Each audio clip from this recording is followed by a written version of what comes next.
তো মোটামুটি আমরা রেডি, রওনা দিচ্ছি লাচুংয়ের উদ্দেশ্যে। বাজার স্ট্যান্ড থেকে ঘড়িতে সময় সকাল ঠিক 11টা, গাড়ি ছেড়ে দিল আর এখন আমরা চলেছি লাচুংয়ের দিকে। হাউস দা জোস।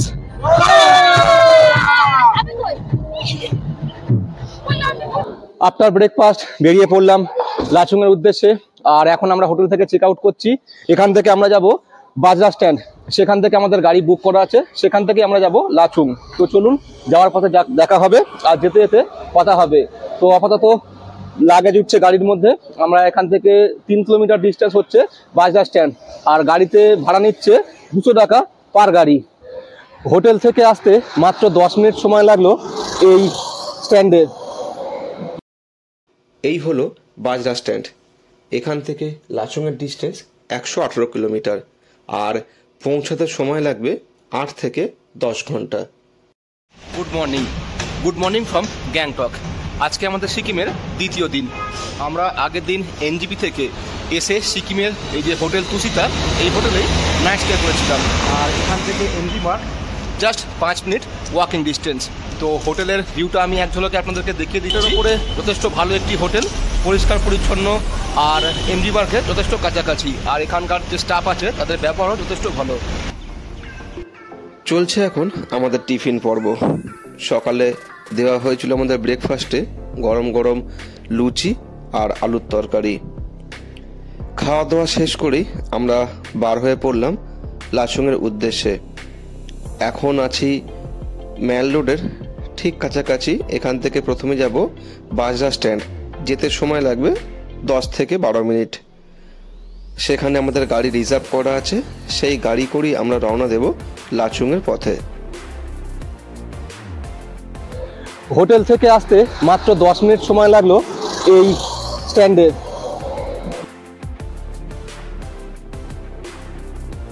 বাজার স্ট্যান্ড থেকে ঘড়িতে সময় সকাল ঠিক 11টা, গাড়ি ছেড়ে দিল আর এখন আমরা চলেছি লাচুংয়ের দিকে।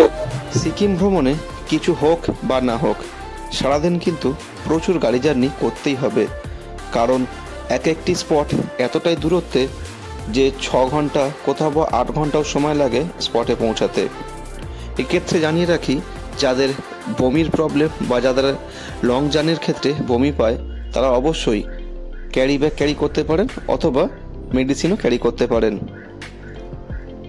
আর চলার পথে প্রাকৃতিক সৌন্দর্য, কখনো পাহাড়, কখনো ন্যাচারাল বিউটি, কখনো বা কোনো জঙ্গল, সময়টা কীভাবে কেটে যাবে তা আপনারা বুঝতেও পারবেন না। এই হচ্ছে আজকে আমাদের প্রথম ভিউ পয়েন্ট, 7 সিস্টার ওয়াটারফলস। প্রায় 1 ঘন্টা 20 মিনিট সময় লাগলো এই ভিউ পয়েন্টে আসতে। যদিও এখন ফেব্রুয়ারি মাস, তাই হয়তো খুব বেশি ভিউ আমরা পাচ্ছি না ঝর্ণার জল, তবে যতটুকুই ভিউ পাচ্ছি সবই আপনাদের সঙ্গে শেয়ার করছি। আর আমাদের মতন প্রচুর টুরিস্ট এখানে কিন্তু ভিড় করে দাঁড়িয়ে আছে, তার কারণ যেহেতু এটা একটা ভিউ পয়েন্ট, তো সকলেই যারা লাচুংয়ের পথে যায় তারা কম বেশি এই জায়গায় দাঁড়ায় এবং ছবি বলুন বা এই মুহূর্তটা সকলেই ক্যামেরা বন্দি করে থাকে।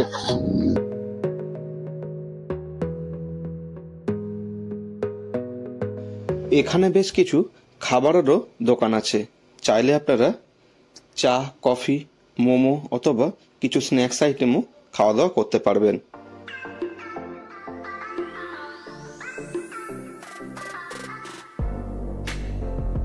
ঘড়িতে সময় দুপুর 2টো, আর আমরা এসে পৌঁছালাম দ্য জিঞ্জার হাউস। আজকে দুপুরের লাঞ্চ আমাদের এখানেই বুক করা মিন্স আপনারা যখন যে কোনো ট্রাভেল এজেন্সির মাধ্যমে সিকিম বা নর্থ সিকিম ঘুরতে আসবেন, তাদের প্যাকেজের মধ্যে লাঞ্চ, ব্রেকফাস্ট, ডিনার এগুলো সবই ইনক্লুড থাকবে। তো আমরা এখন এখানেই লাঞ্চ করে নেব। আর লাঞ্চে আজকে মেনু কি দিয়েছে দেখে নিচ্ছি, তোমাদেরকেও দেখাচ্ছি। তো এখান থেকে খাওয়া দাওয়ার পরে আবারও রওনা হব নর্থ সিকিমের উদ্দেশ্যে লাচুং। আজকে আমাদের মেনু ভাত, ডাল, আলু ভাজা আর ডিমের কারি। তো যাই হোক, খাওয়া দাওয়ার পর আবারও বেরিয়ে পড়লাম আজকের আমাদের ডেস্টিনেশন লাচুংয়ের পথে। সত্যি কথা বলতে কি, কলকাতার কোলাহল বা কলকাতার যে ব্যস্ততা কর্মজীবনের, তার বাইরে যখন ঘুরতে আসা হয়, তার সঙ্গে যদি এই ধরনের প্রাকৃতিক সৌন্দর্য পাওয়া যায়, তাহলে একটা অন্যরকম ফিলিংস কাজ করে। তো আমরাও এখন এই ন্যাচারাল বিউটি দেখছি এনজয় করছি এবং এগিয়ে চলেছি লাচুংয়ের পথে। তো এখন দাঁড়িয়ে আছি এই যে সাংকালাং ব্রিজ এর ঠিক সামনেই। আর বলে রাখি, আমাদের সঙ্গে যেহেতু বাচ্চা আছে তাই আমাদেরকে কিন্তু অক্সিজেন সিলিন্ডার নিতেই হলো। আর আপনারা যদি বাড়ির থেকে ক্যারি করেন তাহলে খুব ভালো হয়। আমরা এটা ক্যারি করিনি, এটা গভর্নমেন্ট অফ সিকিমের পক্ষ থেকে এটা এখন নতুন রুলস হয়েছে। সঙ্গে যদি বাচ্চা থাকে তাহলে অবশ্যই আপনাকে কিন্তু এখান থেকে অক্সিজেন সিলিন্ডার নিতেই হবে। তো আমরা এখানে যে চেকপোস্ট আছে সেখানে চেকপোস্টে চেক করে নিলাম, আমাদের ডকুমেন্টস ভেরিফাই করে নিলাম এবং তারপর আমরা এখন ব্রিজ পার করব এবং যাব লাচুং এর দিকে।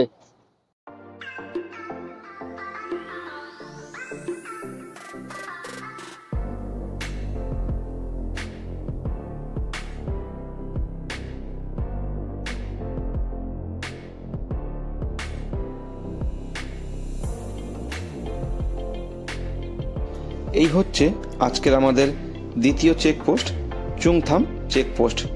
যে পারমিট করা হয়েছিল তা কিন্তু এখানেও চেক করা হবে। আর এখানেও কিন্তু বেশ কিছু খাবারের দোকান আছে। আর বলে রাখি, যদি আপনারা প্লাস্টিকের বোতল ক্যারি করেন তাহলে অবশ্যই কিন্তু এই চুংথাম চেকপোস্টে ড্রপ করে দেবেন, তা না হলে কিন্তু ধরা পড়লে 5,000 টাকা জরিমানা আছে। আর যাওয়ার পথে যে কিছুদিন আগে প্রাকৃতিক বিপর্যয় হয়েছিল নর্থ সিকিমে, তার যে কতটা ভয়ঙ্কর রূপ ছিল তার যাওয়ার সময় কিছুটা হলেও আমরা আন্দাজ পেলাম। এবং তার যে ধ্বংসস্তূপ তা এখনও বিভিন্ন দিকে ছড়িয়ে ছিটিয়ে আছে।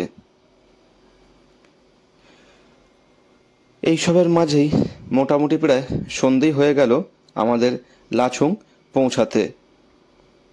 বার হয়েছিলাম সকালে আর লাচুংয়ে এন্ট্রি করলাম প্রায় সন্ধেই কভার হয়ে গেল। Good evening. ঘড়িতে সময় সন্ধ্যে 6:30। বেশ লম্বা জার্নি করে এসে পৌঁছলাম এই হোটেল লাচুং প্রাইডে। তো আজকের নাইট স্টে আমরা এখানে করছি। এরপর খাবার টেবিলে দেখা হবে। এখন লাগেজ সমস্ত কিছু রুমে রেখে তারপরে দেখা হচ্ছে খাবার টেবিলে। এই হচ্ছে আমাদের আজকের হোটেলের রুম। মোটের ওপর থেকে মন্দ নয়, বেশ ভালো। আর যেহেতু ঠান্ডার জায়গা তাই প্রয়োজনীয় সমস্ত কিছু দেওয়া ছিল রুমের সাথে। লং জার্নি করে আসার পর এবং ঠান্ডার এলাকা, তাই তাড়াতাড়ি রাতের ডিনার সেরে আজকের মতন শুয়ে পড়ছি। দেখা হবে সকালে।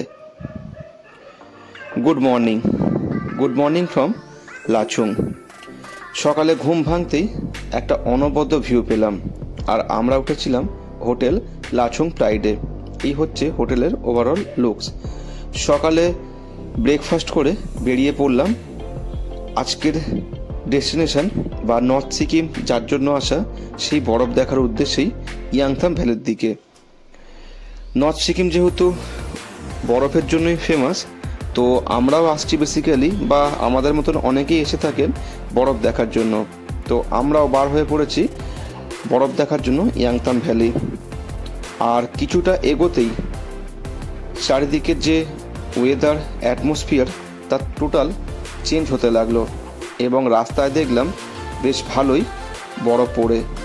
খবর নিয়ে জানতে পারলাম এখানে 2 দিন আগেও বেশ ভালোই স্নো হয়েছিল। তো ব্যাড লাক আমরা পাইনি, তবে রাস্তায় যে বরফ পেয়েছি তা কিন্তু মোটের ওপর থেকে মন্দ নয়। Welcome to Yumthang valley. তো দেখতেই পাচ্ছেন ইয়াংথাম ভ্যালি এখন বর্তমানে পুরো একদম হোয়াইট, মানে সাদা চাদরে বিছিয়ে আছে। জাস্ট ফাটাফাটি একটা ভিউ পাচ্ছি।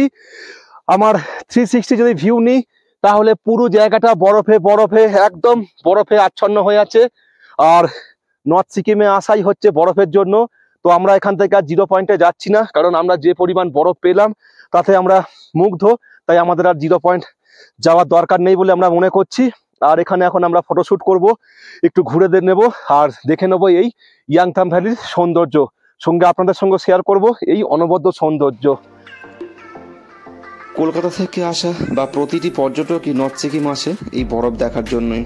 তো আমরাও এখানে কিন্তু আসার পরে প্রচুর বরফ পেয়েছিলাম।